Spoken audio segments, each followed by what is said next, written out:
lalo-lalo na sa mga bagong generation ngayon kasi ang hirap nilang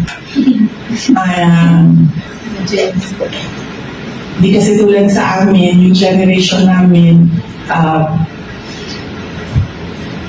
hindi ka pwedeng magsalita, hindi ka pwedeng umiyak, hindi ka pwedeng sumagot. Kapag pinapagalitan ka ng magulang mo, kahit anong sinasabi ng magulang mo na masakit, hindi ka pwedeng wala. Dapat wala kang reaction. Dapat i-absorb mo lang lahat yung masasakit na mga bagay na sinabi sa'yo at itutuloy-tuloy mo lang yung buhay mo. Kaya nga siguro maraming mga siraulo sa generation namin. Ganun yung kultura. Ano yung kultura? Hindi ka pwede sumagot, hindi ka pwede umiyak.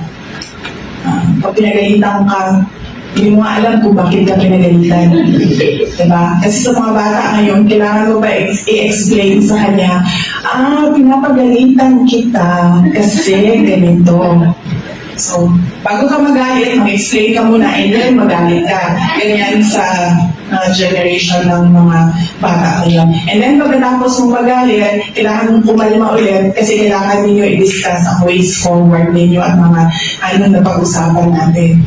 Ganyan yung bagong generation. So,